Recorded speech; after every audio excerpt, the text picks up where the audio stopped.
Commandé par GSM, nous devons nous-mêmes faire le châssis. Puis on a réalisé des calculs, savoir la puissance, la force, etc. N'oubliez pas que nous sommes gravés aussi sur le PC, comment on l'a modifié. Normalement, je le On a aussi calculé le centre de gravité par rapport à chaque élément.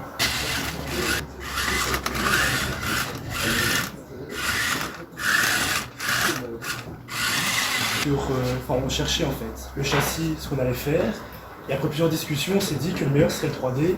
Donc savoir que grâce à l'ESP, il est connecté à Internet. Le point H qui nous sert à contrôler les moteurs, donc aller dans un sens ou dans l'autre.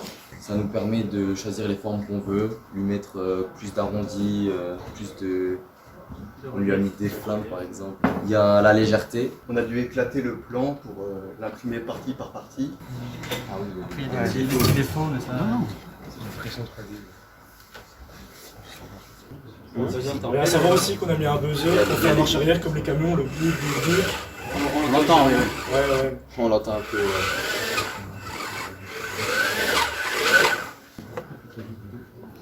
C'est là que tu le fixes? Ah ouais. Pour la partie électrique, on a 4 moteurs, un microcontrôleur. Pour la partie programmation, on va lancer un serveur qui va nous permettre de nous connecter à la voiture avec l'application. Donc pour les résultats des différents calculs, d'abord on a pesé chaque élément de la voiture et on s'est rendu compte qu'en tout, la voiture faisait 662,65 grammes.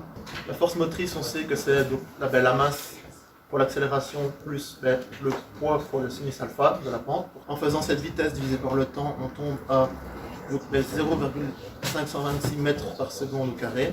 Nous avons rajouté une troisième batterie pour augmenter la puissance électrique. Ce qui est bien avec notre voiture, c'est qu'elle peut avancer et tourner en même temps.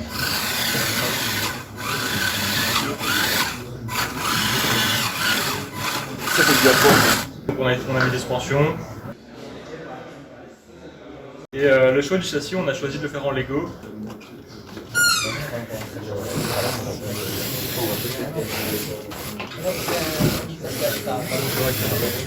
Ici, on a la définition des volts, c'est-à-dire la définition de quelle partie de l'ESP va être connectée à quel moteur et quelle partie va être connectée à quel côté du point H pour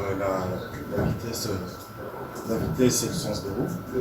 La vitesse qui est contrôlée par le curseur qui a en dessous des boutons de position.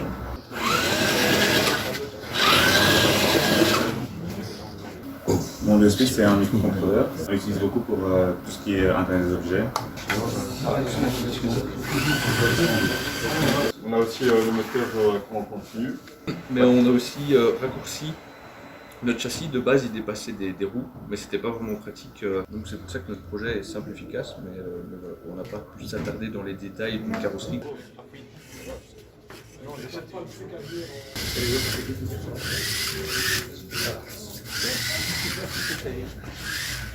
Oui, le problème aussi, c'est que comme la voiture est fort haute, si on fait fort haute pour, par exemple, dans les graviers, elle va vraiment vite après. Oui, c'est pas top. Pour le châssis, nous avons pris du bois multiplex du 5 mm parce que c'est résistant et assez léger. On a une vitesse maximale moyenne de 0,877 mètres par seconde, soit 3,15 km/h. En conclusion, on voulait vous remercier, vous messieurs, de nous avoir permis de travailler sur un projet plus pratique et d'avoir apporté cet aspect pratique qui, selon nous, manque dans les premières années de bac. Il fallait passer sur 2 roues, et si on mettait juste la jambe, ça bloquait. Ça tapait sur le plastique, donc il n'y avait plus aucune adhérence. Vous n'avez pas fait des tests pour l'autonomie? Non, parce que le problème c'est que donc faire tourner la voiture.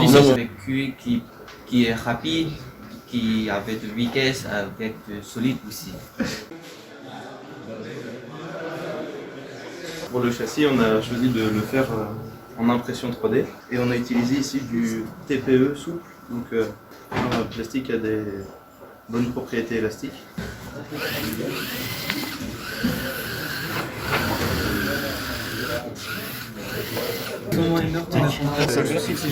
Elle passe tout seul. Non, on a modifié le code pour pour qu'il puisse aller plus droit parce qu'il allait pencher un peu sur le côté. Nous, on a modifié le code pour pouvoir utiliser en paysage, on trouvait ça plus ergonomique que d'obtenir en portrait.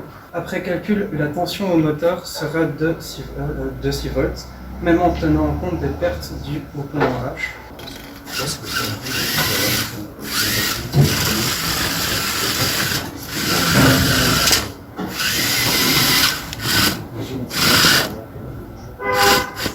Tu nous dis que tu fais ton... Je crois que c'est toi. Nous avons opté pour une voiture avec un châssis en carton léger cercle solide, avec une forme en I